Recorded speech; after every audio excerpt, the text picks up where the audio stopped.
Hey guys, and welcome back to another video. Today we have the Finex number 14 dual handle pan. And as you can see guys, very nice box. And the packaging itself, very nice. So, you're not going to get this damaged or broken. And getting into it right away, the lid itself, very high quality. And you can see that, Finex with their products, they always do really well with presentation. The brass knob, very nice touch. The surface on this has been almost I want to say smoothed down. I don't think they grind, but they tumble it, and so no rough surfaces whatsoever. I also like that they always include these, and like many companies they include brochures, but this one's high quality, and I like that they include recipes or ideas of what you can cook in it, along with care and maintenance. So those are nice added bonuses to this. And moving on to the skillet or the pan itself, it is a very heavy pan. It is about almost, I want to say 11 to 12 pounds. But craftsmanship is amazing. I mean, you see this and it's a very good looking skillet or pan. And one of the things they actually, they mentioned was that they made the handles wider on this one. So that is a very nice touch. And as you can see, the CNC machining, very beautiful. And they only actually CNC'd the cooking surface. They don't do anything to the sides, which I'm okay with, and I actually prefer that. But as I mentioned, very good looking, skillet. I like, their logo, their lettering, their insignia, all of that stuff, very good. And like I mentioned, I like it. And Finex has become actually one of the cast iron companies that so far has, in the beginning I was like, oh, what is this weird stuff, and why the spring handles, why the design and all this other stuff. Like, to me it didn't make any sense, but now I see why. Not only that, but it's a very very unique piece, and something that you want to leave on the stovetop, because it is almost a showstopper. Somebody's going to see this and they're like, wow, that thing is kind of crazy, what is it? They're going to ask you questions. But anyway guys, moving forward, the first thing that I did with the number 14 was actually I cooked the turkey for Thanksgiving on this. That was the first thing that I used it for. And to be honest, I did season it prior to me using it, but the seasoning still took a hit because obviously there's a little bit of broth, a little bit of that turkey juice that kind of, and not only that, but I also had lemon, so it kind of stripped the seasoning. But the following day I roasted some potatoes and I used the lid for it.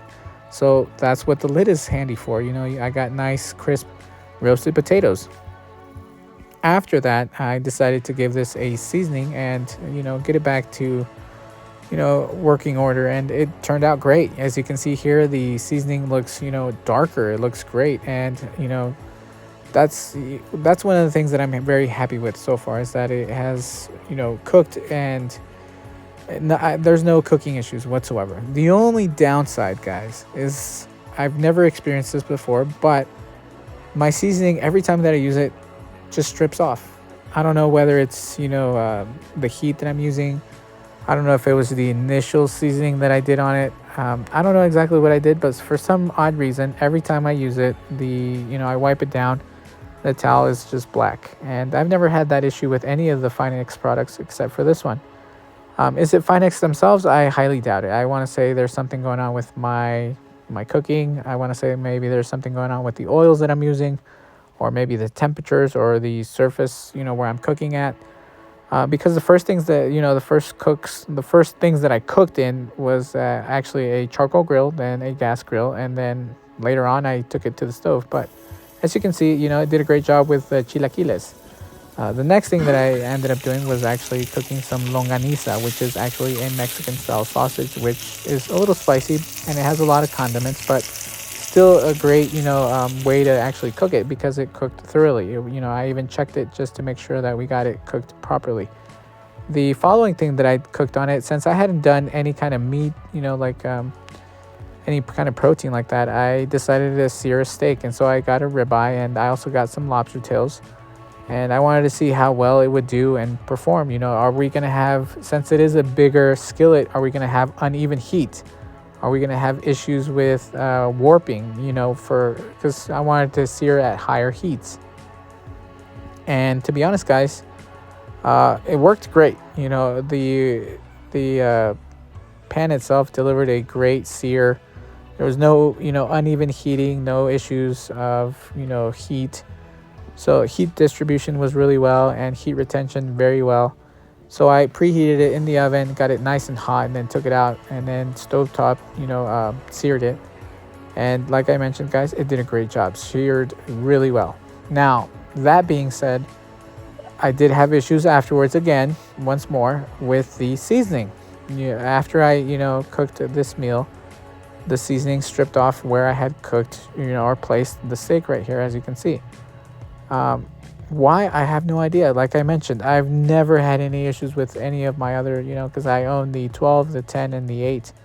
And they work great. I've never had issues with it. Yes, the seasoning initially kind of comes off and then I have to build it up, but not continuously. And this one has been continuously with every single meal that I've cooked in it. The seasoning always gets, pretty much stripped.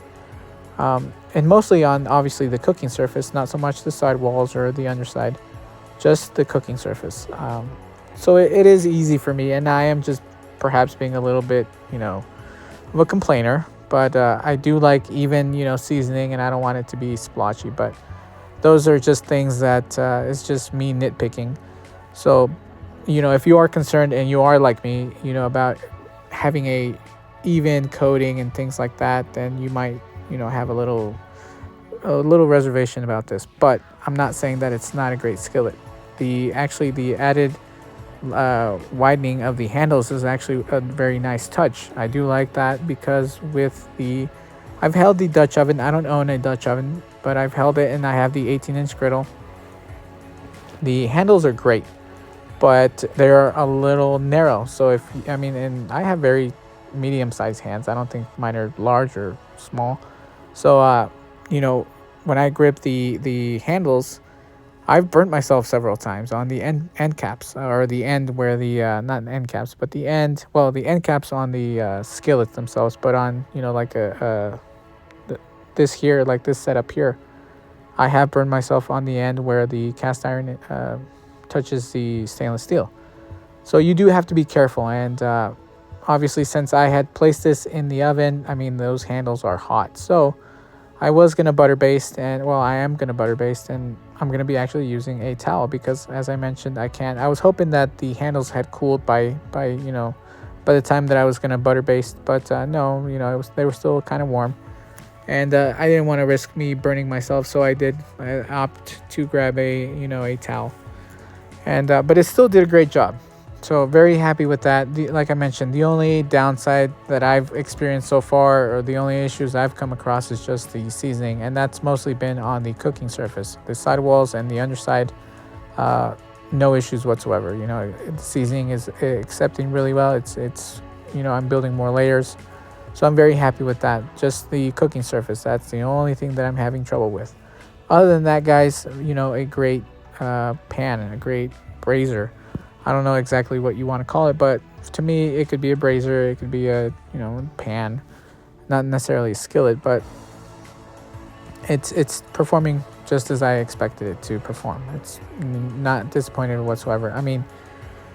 The only thing that you can complain about is just the price. I'll be honest with you guys. With the lid, it is going to run about $400 with shipping and taxes. Now, if you get it without, I want to say that's about $100 less. So, still a very pricey, piece of cookware. So, but if you guys have the money, or if you guys want to give this as a gift for a wedding, a birthday, or just for that, that someone in your life that is a cook, this is a great piece of cookware, especially because I bought it in the sense that I want to use it for family gatherings, both on my side.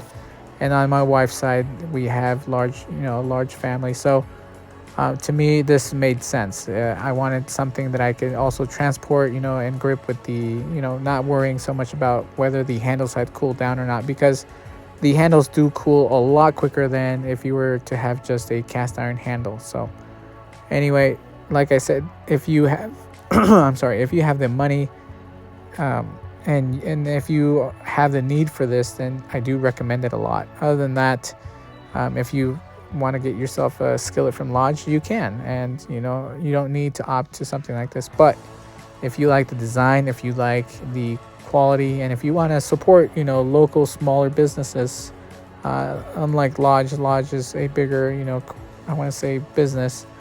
Um, they're from Portland, Oregon, and they have great products, and I like them a lot. They have become actually one of my favorite cast iron cookware companies. So, as always, guys, I hope you guys found this informative. I appreciate your time, and I'll catch you guys on the next one.